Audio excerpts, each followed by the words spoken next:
আসসালামু আলাইকুম, কেমন আছেন সবাই? আলহামদুলিল্লাহ আমি ভালো আছি। আপনারাও ভালো থাকেন, দোয়া করি। ঈদ মোবারক। দেখেন আজকে ঈদের মনে হয় চতুর্থ দিন না তৃতীয় দিন, চতুর্থ দিন সম্ভবত। তো দেখেন আমি না আজকে ওই যে ঈদের সময় ওই যে মাংস টাংস খেয়ে, পোলাও, মাংস, খিচুড়ি এগুলা খেয়ে খেয়ে মুখটা কেমন যেন হয়ে গেছে, না স্বাদটা কেমন যেন হয়ে গেছে মুখের।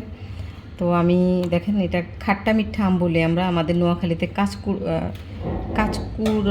কী জানি কাঁচকুড়া আম না কী জানি বলে এটাকে, আমি আসলে ভুলে গেছি। কারণ আমরা তো দেশে থাকতাম না, সব সময় বলতে পারি না, এমনি দেশে গেলে বলতো। এমনি বইয়ের ভাষায় মনে হয় এটাকে খাট্টা মিঠা আম বলে। এই আমটা টকও না, খেতে মিষ্টি লাগে, কাঁচাই। আমার হাজবেন্ড নিয়ে আসছে, তো আমি দুইটা আম নিয়েছি আজকে। বাচ্চাদেরকে একটু বানাই দিব, আমিও খাবো, সেজন্য তো ভাবলাম যে আপনাদের সাথে একটু শেয়ার করি। দেখুন একদম আমগুলো খুব ডাসা ডাসা, খুব ডাসা ডাসা, আর একদম কচকচে, একদম কচকচে কাঁচা আমগুলা খেতে খুব বেশ ভালো লাগবে। তো আমি এখানে ধনেপাতা নিয়েছি, একটা কাঁচামরিচ দেবো, বেশি না, কারণ বাচ্চারা খেতে পারবো না। আমি এগুলো কেটে নিচ্ছি। দেখুন আমি আমটা কেটে নিয়েছি, আম আর কাঁচামরিচ ধনেপাতাটা কেটে নিয়েছি। এখানে আমি পরিমাণ মতো একটু লবণ দিয়ে দিচ্ছি।